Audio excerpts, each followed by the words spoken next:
আসসালামু আলাইকুম আরহামাতুল্লাহ। আজকে ক্লাসে শিখাবো আল্লাহ শব্দ পড়ার নিয়ম। আল্লাহ শব্দ এই যে দেখুন, সবাই খেয়াল করুন। আল্লাহ শব্দের এটা হলো লাম, এটাও লাম। এই লাম পড়া লাগবে না, এই লাম পড়তে হবে। এই লাম খালি, এই জন্য পড়া লাগবে না। এই লামের উপরে আছে তাজদিদ। এই লামের ডানে কি আছে? আলিফ। সবাই খেয়াল করুন, এই আলিফ খালি, কোনো কিছু দেওয়া নেই। এরকম শব্দের শুরুতে খালি আলিফ অনেক জায়গায় পাওয়া যাবে, কিন্তু পাওয়া গেলে তখন আমরা কীভাবে পড়বো? এটা একটা নিয়ম, এই নিয়মটা জানা দরকার আছে। এই খালি আলিফের বাম পাশে যদি লাম আসে, লামে কোনো কিছু থাকতে হবে, এরকম খালি লাম না, এরকম লাম। এই লামের ডান পাশে খালি আলিফ, এই আলিফে সরাসরি জবর ধরতে হবে। এখানে আর কোনো নিয়ম কানুন দেখার দরকার নেই, সরাসরি জবর ধরতে হবে। তো জবর ধরলে এখানে হামজা জবর আ, আমের বে লামের সাথে আল, লামে চাইছি দুইবার, পরের লামে খাড়া জবর এক আলিফ টান। আল্লাহ হাপ্পেশু আল্লাহু, এখানে আল্লাহ হবে না, লয় আকার হবে না। কেন? আল্লাহ শব্দের ডানে জবর আসছে। আল্লাহ শব্দের ডানে জবর আসলে আল্লাহ হবে। আবার জবরের জায়গায় যদি পেশ আসে, এখানে যদি পেশ আসে,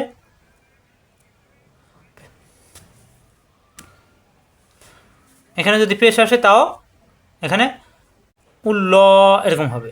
রুল্ল, এখানে যদি র থাকে রুল্ল এরকম হবে। অর্থাৎ আল্লাহ শব্দের লামের ডানে জবর অথবা পেশ থাকলে ল হবে, আকার প্রকাশ পাবে না, ল হবে। আল্লাহ খাড়া জবরের জন্য এক আলিফ টান। আল্লাহ আল্লাহু, এখানে যদি অক্ফ হয় তখন হবে তিন আলিফ টান, এক আলিফ টান। এটা ধরেন মনে মনে নাই। আল্লাহ, এই ল এক আলিফ টান, তিন আলিফ টানে হায় এসে অক্ফ হবে, হায় মনে মনে সাকিন হয়ে যাবে যদি অক্ফ হয়। আর অক্ফ না হলে আল্লাহ এক আলিফ টানে ল হু, আল্লাহ হু, ল হবে, লা হবে না, আকার প্রকাশ পাবে না। এখানে দেখুন, এই যে এখানে আছে মিমজের মি, এই মি মিলবে এই লামের সাথে। এই আলিফ এই লাম খালি পড়া লাগবে না, মিল পরের লামে খাড়া যাবর এক আলিফ টান। মিল্লা হাজের হি, মিল্লাহি। সবাই খেয়াল করুন, এখানে লামের ডানে আসছে জের, এখানে হবে লা, এখানে আকার হবে, লা হবে, এখানে ল হবে।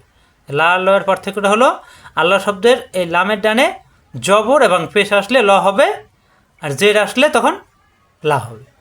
এই পার্থক্যটা সবাইকে বুঝতে হবে, তাহলে আল্লাহ শব্দ পড়া সহজ হবে। আমরা কোরআন থেকে আরও ক্লিয়ার করি। সবাই খেয়াল করুন, এই যে আল্লাহ শব্দ, আল্লাহ শব্দের লাম পড়ার নিয়ম। আল্লাহ শব্দ এখানে খালি আলিফ, এখানে লাম। আল্লাহ শব্দের লাম কখন মোটা কখন পাতলা করে পড়তে হয়। আল্লাহ শব্দের ডানে জবর অথবা পেশ হলে আল্লাহ শব্দের লামকে মোটা করে পড়তে হয়। হামজা জবর আ, আমেল বে লামের সাথে আল, পরের লামে খাড়া জবর এক আলিফ টান। আল্লাহ হাপ্পেশু আল্লাহু, এই লামের ডানে জবর আসছে, ল হবে, লা হবে না। আল্লাহ মাহ, ল হবে। আল্লাহ মাহ, মিমে তাজি তাজুগুন না কতাল্লাহি। এই যে আল্লাহ শব্দের লামের ডানে জবর আসছে, না কতাল্লাহি। কালামুল্লাহি, আল্লাহ শব্দের লামের ডানে পেশ আসছে, এই পেশ আসার কারণে এখানে ল হবে। কালামুল্লাহি। নূরুল্লাহি, এই লামের ডানে পেশ আসছে, ল হবে, লা হবে না। নূরুল্লাহি। ইউরিদুল্লাহি, এই যে লামের ডানে পেশ আসছে, লামের ডানে পেশ, লামের ডানে জবর আসলি আল্লাহ শব্দ ল হবে, লয় আকার প্রকাশ পাবে না, লা হবে না, ল হবে, মোটা হবে।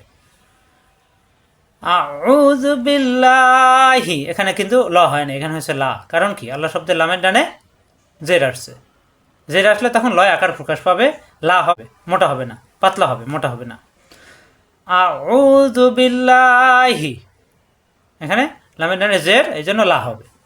বিসমিল্লাহি, এই লামের ডানে জের আসছে, লা হবে, ল হবে না। বিসমিল্লাহি। ফি দীনিল্লাহি, জের আসছে, লামের ডানে জের আসছে। বিনিমাতিল্লাহি, যে আল্লাহ শব্দের লামের ডানে জের আসছে। অর্থাৎ আল্লাহ শব্দ খেয়াল করতে হবে, আল্লাহ শব্দের যে লাম, এই লামের ডানে জের, পাতলা হবে, লা হবে। আর লামের ডানে যদি জবর অথবা পেশ আসে তখন হবে মোটা, অর্থাৎ ল, লা হবে না, ল হবে।